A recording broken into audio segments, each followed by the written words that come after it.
Hey, I'm Brooks from BrooksBrownCoaching.com. And in a recent interview on the CBS show 60 Minutes, Dr. Fatima Stanford said that obesity is a brain disease and we can throw the concept of willpower out the window. In this video, I want to discuss whether or not that's true and what are the potential consequences of statements like that.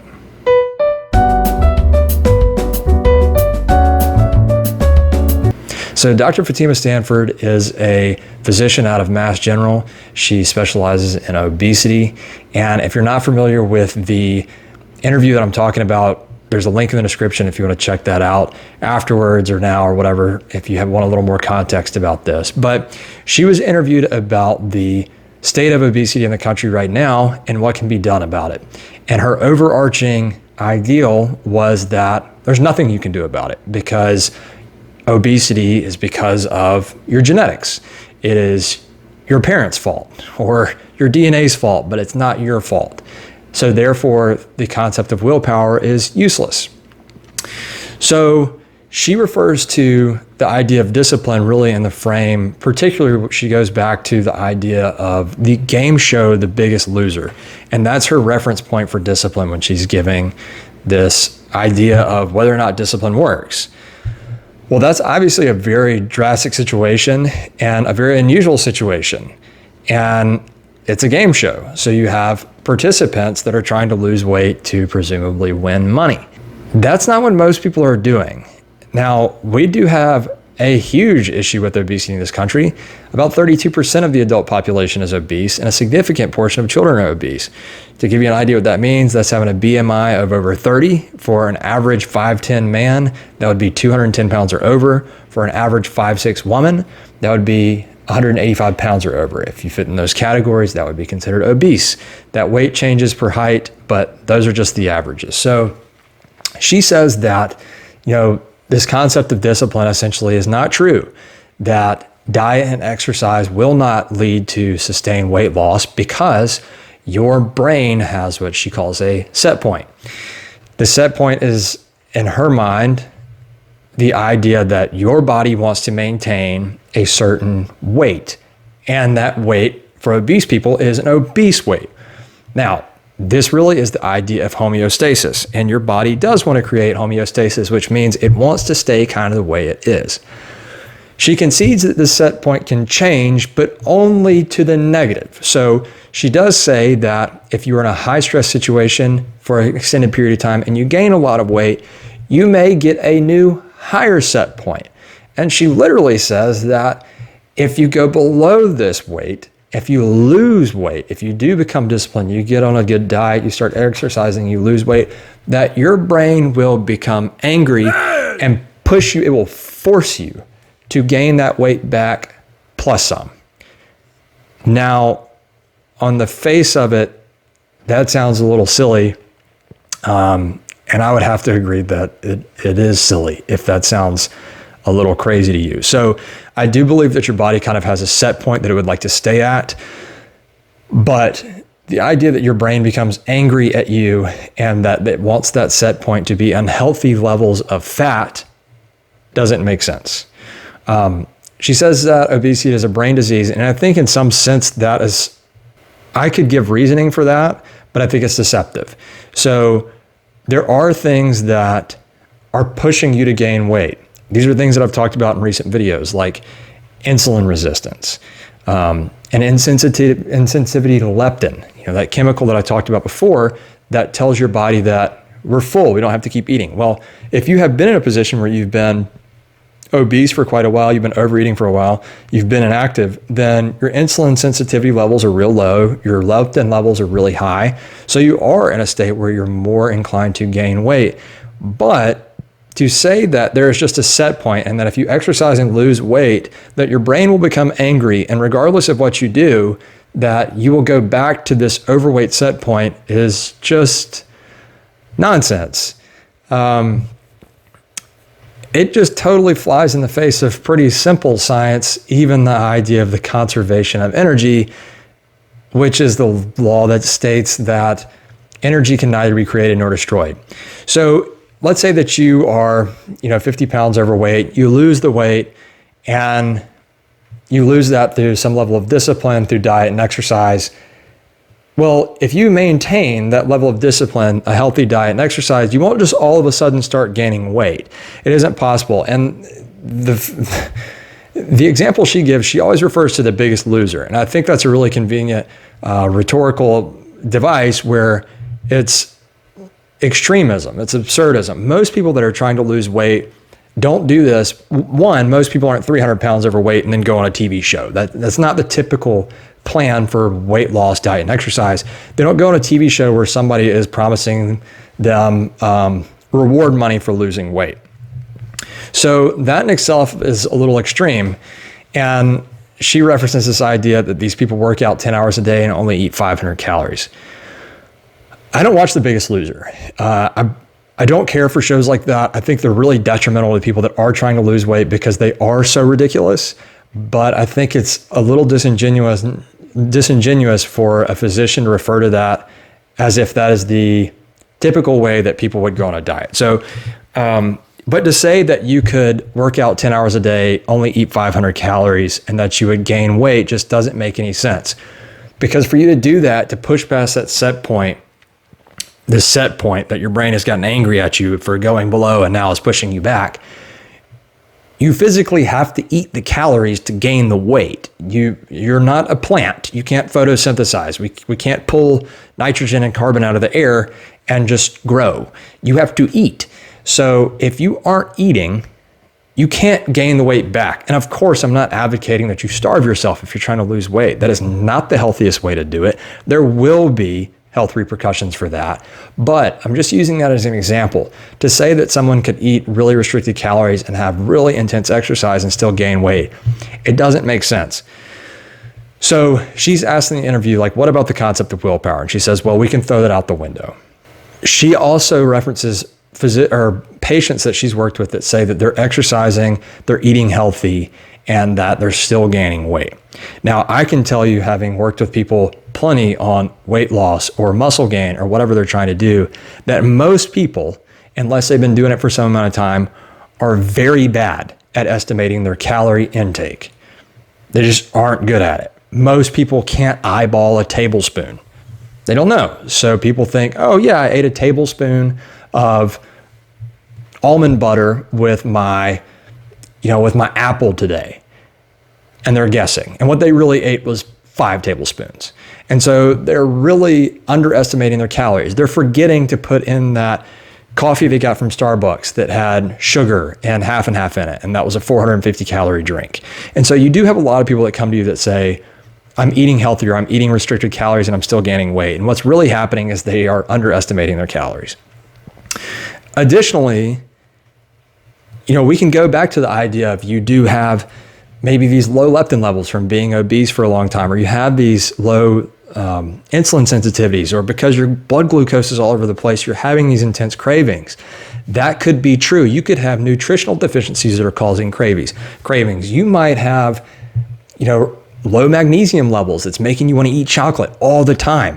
You might have these crazy insulin levels that are making you just crave sugar all the time. You might be in the habit of drinking a bunch of Cokes every day. And that's really impacting your weight gain or your current health. But what she neglects to mention in that interview is that all of that is stopped if you just discipline yourself not to engage in them. It's really simple. So telling people, oh, well, you have a brain disease, so you can't help it. What that immediately does to people is say, this isn't your fault. There's nothing you can do. I'm the one with all the information. I'll tell you what to do. I'll give you the medication, but you won't ever figure it out on your own because you have a disease. Discipline won't work. No amount of willpower will work. You have a disease. They literally compare it to cancer in the interview. Not the same thing. Now, for sure, obesity can cause a lot of different types of cancers. Just like not having discipline in other areas of your life may cause cancer. Just like not being disciplined enough to stop smoking cigarettes could give you lung cancer. Just like not having the discipline to stop drinking could cause esophageal cancer or cirrhosis of the liver, or any number of other diseases. So there are plenty of things in life that you can say, oh, well, it's a disease, you can't do anything about it. That's not true. There might be things that make it a lot harder. You might face really intense cravings. I mean, smoking is a good example. A nicotine craving is super, super intense. But to tell people, oh, it's an addiction, it's a disease, there's nothing you can do about it, is simply not true.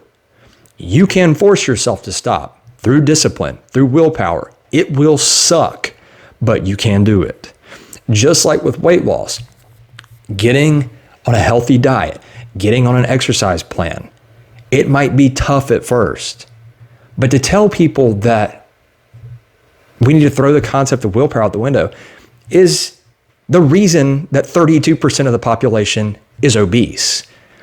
And we've had a threefold increase in the rates of obesity since 1975. If you just take that information alone, you can't say, oh, well, this is an aberration. This is, an increase of this disease. No, that's clearly environmental. Clearly. Something has changed. Well, what's changed? We have more processed seed oils. We have more processed food. We have more hyperpalatable food. We have more processed sugars. We've been given horrible dietary guidelines, interestingly, by government agencies just like the one this doctor sits on now. And with the advent of the things like the food pyramids and the idea of healthy grains, people are getting fatter and fatter and fatter and sicker and sicker and sicker. And so that can't just be a change in DNA. That's not the way it works. That's, 55 years ago, almost 60. We're not talking about major evolution. We're talking about environmental change. And if there's environmental change because there are these hyperpalatable foods, there are all these seed oils, there are all these sugars, that is something where discipline can step in and say, I'm not going to partake. I'm not going to eat that stuff. Or maybe there are high levels of stress in your life that are causing your really high cortisol levels. Go back and watch my video about how cortisol levels and stress is affecting your weight. Well, that's another place that you can be disciplined and decide, I'm going to do what I can to relieve these stress factors rather than just going, oh, well, I'm fat because I'm stressed and there's nothing I can do about it. It's not true. You can sleep well. You can be really disciplined about it. I work with a lot of young people.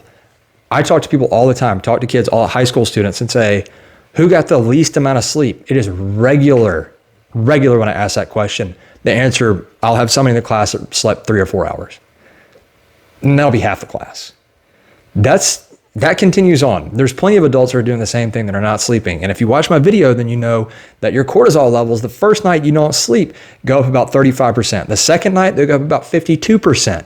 And you also know, if you watch that video, that high cortisol levels makes you burn up muscle and gain fat, particularly belly fat. Well, that's a place you can be disciplined. Just that thing. Go to sleep at the same time every night. Get up at the same time every morning. Do things to improve your stress levels. Maybe meditation, go for a walk. There are foods you can eat to reduce your cortisol levels. None of these things do you just throw your hands up and go, well, it's a disease, I can't do anything about it. That's not true. And so when we have people like this that are telling you it's a disease, it's out of your control, there's too many things like that now. Everybody is looking.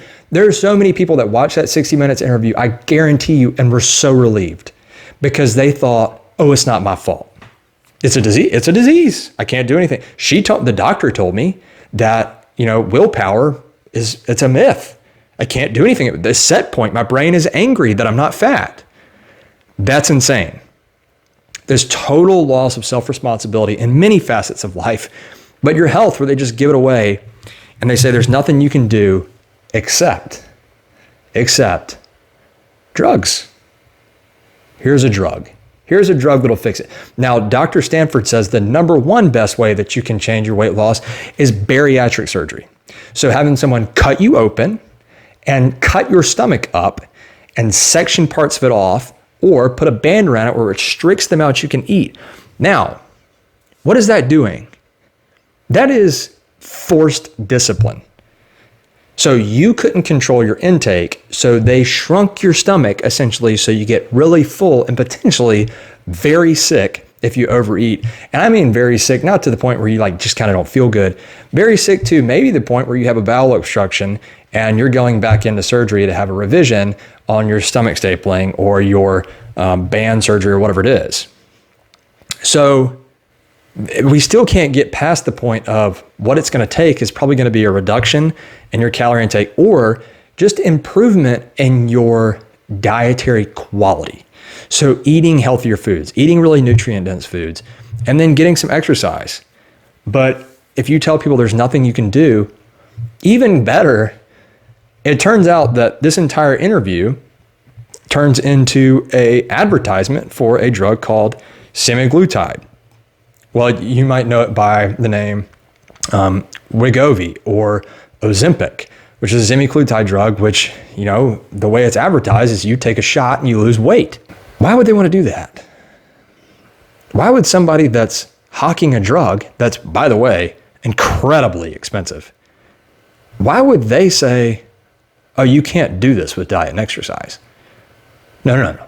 You have to take a drug or you have to get surgery. Why would a physician who can prescribe these things and make money from it or get a referral for sending you to a bariatric surgeon, why would she say that you can't do this with exercise or diet? It's pretty clear. That's dishonest. And you know it's dishonest because you know people that have had something happen in their life, people that are very overweight and they had to lose weight. Unfortunately, that's what most people do. They don't lose weight until they have a health scare. But you knew the person down the street or maybe a family member that had a small heart attack and they lose 50 pounds and they keep it off forever because the other option is dying. So you can either get discipline, you can improve your diet and get some exercise, or they know that probably the long-term consequence is going to be death. It's going to be an early death. And there's no denying the fact that, you know, that is one of the consequences of obesity is dying much sooner than you had to. Not to mention a lower quality of life just in general. So, you know, you have these people that are pushing these ideas that, scary enough, sit on the Dietary Guidelines Board for America. So they're telling Americans how to eat, but they say the only way for you to get healthy is to take drugs. Take this incredibly expensive injectable or go get cut on. And what do you know? The company that makes most of those drugs is an advertiser for CBS, which is the station that aired this interview. So I don't normally do stuff like this. I haven't been doing stuff like this recently because I want to stay out of the political world anymore and, you know, the news world, because it's just so silly, because this is what you deal with. You just deal with people lying all the time, and people are lying for usually money or power. But this is the reason that I am working with people and I have this channel, is because I want people to know that your health is up to you and you can improve your health on your own largely without drugs, without medical intervention. That's not always the case. Sometimes you will have to have some sort of medical intervention. But to say that the only way to lose weight is to take a relatively new, extremely expensive drug is just a lie. And to say that discipline is a myth, that is a lie, obviously, and you know that. So don't let these people lie to you, and be careful where you get your information. And even though it feels good when people tell you, oh, the things that are affecting your life aren't your responsibility, don't listen to that. Anything that's not going right for you, whether this is health or whatever, you have to realize that you have some responsibility in that and be able to do the things that you can. A lot of things are out of your control, but there's other things that aren't. And I can guarantee you that your weight is well within your control. Now, if you just don't feel like you know what you're doing and you need help, then reach out, talk to somebody that does know what they're doing. Because there's plenty of people that go, I want to lose weight, but I don't know how, because I never had any nutritional education. Most people haven't. I never had any physical education besides PE or whatever. And somehow learning how to line dance in 6th grade didn't really turn into me being a healthy adult. All right. So I get it.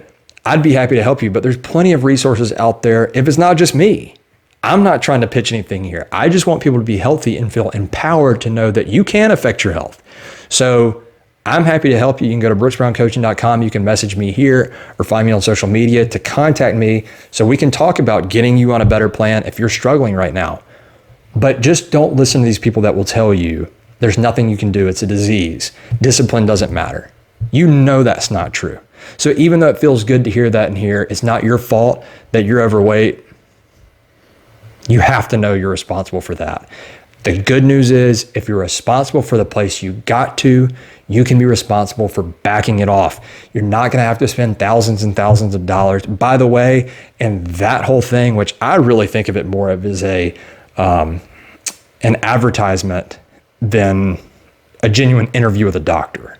It was a way for them to make money. So, looking at that advertisement, you have to realize what's going on there. So be careful where you get your information. And if I can help you, I'd love to reach out, but feel empowered. Feel empowered that you have some responsibility in this and that willpower does work.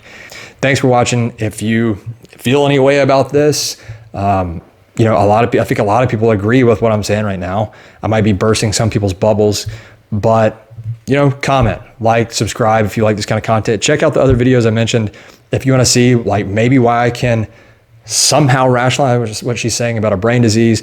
You can go watch the video about how the fat content on your body maybe affects your hormones that could lead to weight gain or trouble losing weight or your insulin insensitivity, all that good stuff. So I appreciate you watching, and talk again soon.